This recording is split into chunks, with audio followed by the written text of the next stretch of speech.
Sir, ഇവിടുത്തെ പെൺകുട്ടികൾക്ക്, കോളേജിൽ പഠിക്കുന്ന പെൺകുട്ടികൾക്ക് പ്രതിമാസം 1000 രൂപ കൊടുക്കും എന്ന് പറയുമ്പോൾ അത് വേണ്ട എന്നാണോ ഇടതുപക്ഷത്തിന്റെ അഭിപ്രായം?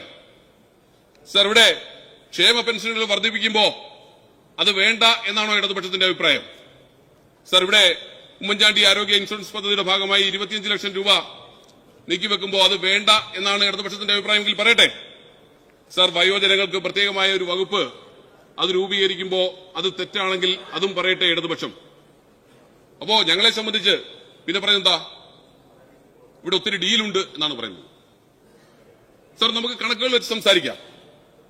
ഇവിടെ ബിജെപിയും UDF-ഉം തമ്മിൽ ഡീലുണ്ടായിരുന്നു എന്നാണ് പറയുന്നത്. സാർ, ചാത്തന്നൂരിൽ, എന്റെ ജില്ലയാണ് ഇത് പറഞ്ഞ അംഗത്തിന്റെ കൂടി ജില്ലയാണ്. സാർ, ചാത്തന്നൂരിൽ BJP വിജയിച്ചു.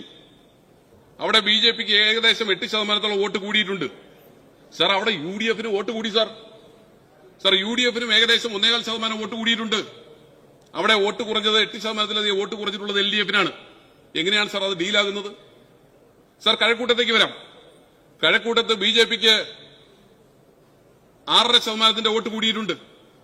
അവിടെ UDF-നും കൂടിയിട്ടുണ്ട് 4.5%. അവിടെ വോട്ട് കുറഞ്ഞത് LDF-നാണ്, 10% വോട്ട് കുറഞ്ഞിരിക്കുന്നു. ഇതെങ്ങനെയാ സാർ ഡീലാകുക? ഇത് ആരൊക്കെ തമ്മിലുള്ള ഡീലാണ് സാർ?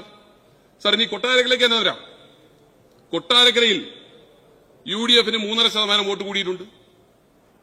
കൊട്ടാരക്കരയിൽ LDF-നാണ് 3% വോട്ട് കുറഞ്ഞിട്ടുള്ളത്. ഇതെന്ത് ഡീലാണ് സാർ? ഇതിനെ ഡീലെന്ന് പറയുമോ സാർ? സാർ, ധർമ്മടത്തേക്ക് പോകാം. ധർമ്മടത്ത് UDF-ന് 10% വോട്ട് കൂടിയിട്ടുണ്ട് സാർ. അവിടെയും LDF-ന് 10% വോട്ട് കുറഞ്ഞിട്ടുണ്ട് സാർ. പിന്നെ എങ്ങനെയാണ് സാർ ഇതിനെയൊക്കെ ഡീൽ എന്ന് പറയാൻ കഴിയുന്നത്? അപ്പോ ഇത്തരത്തിൽ വസ്തുതയ്ക്ക് നിരക്കാത്ത ചില കാര്യങ്ങൾ പറഞ്ഞുകൊണ്ടാണ് മുന്നോട്ട് പോകുന്നത്. സാർ, ഈ കേരളത്തിൽ കഴിഞ്ഞ 10 വർഷവും ഒന്നും നടന്നില്ല എന്നാർക്ക് പറയാൻ കഴിയും എന്നായിരുന്നു അടുത്ത ചോദ്യം. സാർ, കേരളത്തിൽ കഴിഞ്ഞ 10 വർഷവും എല്ലാം നടന്നിട്ടുണ്ടെങ്കിൽ നിങ്ങൾ 100-ൽ നിന്ന് 35-ലേക്ക് എങ്ങനെ എത്തിക്കണ്ടേ സാർ? നിങ്ങളുടെ സീറ്റ് ഷെയർ 100-ൽ നിന്ന് 35-ൽ എത്തിയത് ജനങ്ങൾ നിങ്ങളെ നിരാകരിച്ചതുകൊണ്ടാണ് എന്ന് നിങ്ങൾക്ക് ബോധ്യപ്പെടണ്ടേ സാർ? സാർ, അവിടെയാണ് പ്രശ്നം. ഇവിടെ യാഥാർത്ഥ്യ ബോധമില്ലാതെ മുന്നോട്ട് പോകുമ്പോൾ നമ്മുടെ ഭരണാധികാരിയുടെ ഇഷ്ടം പോലെ നടക്കണം, അദ്ദേഹത്തിന്റെ ഇഷ്ടമായിരിക്കണം ഈ സമൂഹത്തിന്റെ ഇഷ്ടം എന്ന് ചിന്തിച്ചാൽ അതിനെ ഏകാധിപതി എന്നേ വിളിക്കാൻ കഴിയൂ, അതിനെ ഫാസിസം എന്നേ വിളിക്കാൻ കഴിയൂ. സാർ, കഴിഞ്ഞ 10 വർഷം ഏറ്റവും കൂടുതൽ നമ്മൾ കേട്ടിട്ടുള്ള ഒരു വാചകം, ഈ നാടാകെ ആഗ്രഹിക്കുന്നത് പോലെ, ഈ നാടാകെ ആഗ്രഹിക്കുന്നത് പോലെ. സാർ, ഈ നാടാകെ ആഗ്രഹിക്കുന്നത് എന്താണെന്ന് അറിയാനുള്ള ഒരു പരിശ്രമം പോലും സർക്കാരിന്റെ ഭാഗത്തുനിന്ന് ഉണ്ടായില്ല എന്നതിന്റെ പ്രതിഫലനമാണ് സാർ ഈ റിസൾട്ട്. ഈ നാടാകെ ആഗ്രഹിക്കുന്നത് പോലെ നമ്മൾ 10 വർഷം നിയമസഭയ്ക്കകത്തും പുറത്തുമൊക്കെ കേട്ടിരുന്നു. സാർ, ഈ പുതിയ സർക്കാരിനെ സംബന്ധിച്ച് കലാപത്തിന് ആഹ്വാനം ചെയ്യാതെ വിദ്വേഷം കുത്തിവെച്ച് ജനങ്ങൾ ഭിന്നിപ്പുണ്ടാക്കാനല്ല ഈ സർക്കാർ ശ്രമിക്കുന്നത്.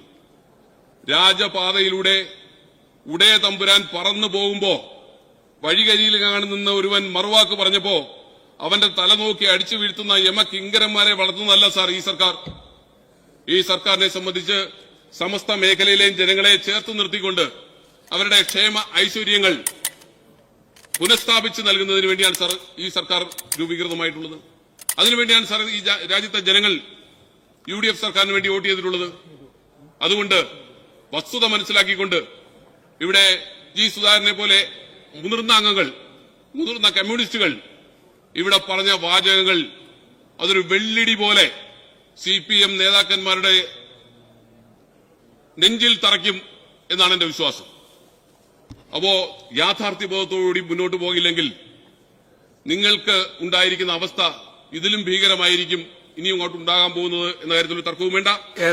ഇവിടെ എല്ലാ അർത്ഥത്തിലും ഈ നയപ്രഖ്യാപന പ്രസംഗത്തെ അതിന് നന്ദി പ്രകടിപ്പിച്ചുകൊണ്ട് അവതരിപ്പിച്ച പ്രമേയത്തെ പിന്തുണച്ചുകൊണ്ട് ഞാൻ നിർത്തുന്നു സാർ. നന്ദി, നമസ്കാരം.